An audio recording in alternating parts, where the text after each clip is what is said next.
Welcome back, and today we're diving into the world of collocations. Now, these are pairings of words that native speakers use without even thinking about it.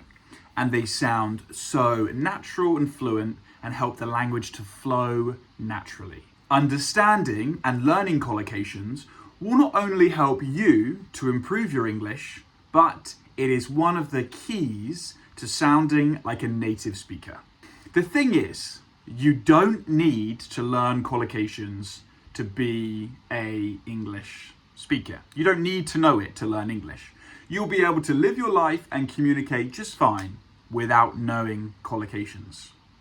But collocations are the difference between being a good English speaker and being a fantastic one and sounding like a native speaker. For example, you could say, I did a few mistakes. Now, a native English speaker will understand what you mean, but the correct, natural collocation would be, I made a few mistakes. This is how a native speaker would say it. Like I said, you don't need to know this to be able to communicate, but if you want your English to be fantastic, you need to learn collocations.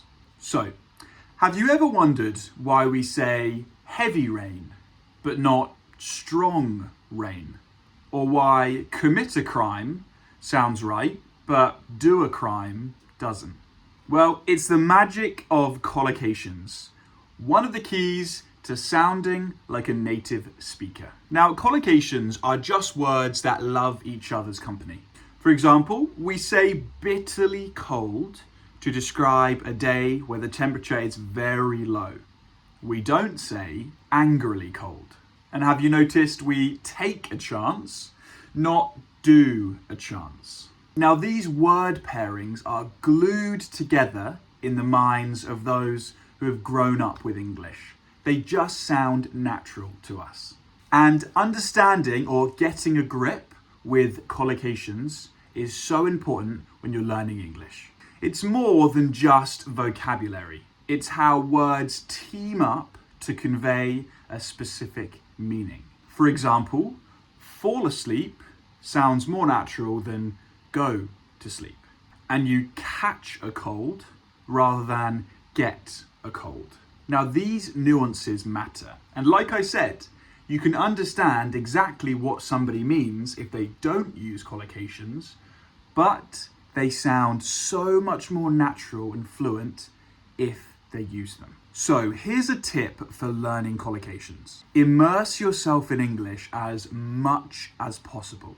Listen to how native speakers combine words together. You'll never hear somebody say that they have a powerful headache, but you will hear them say they have a severe headache.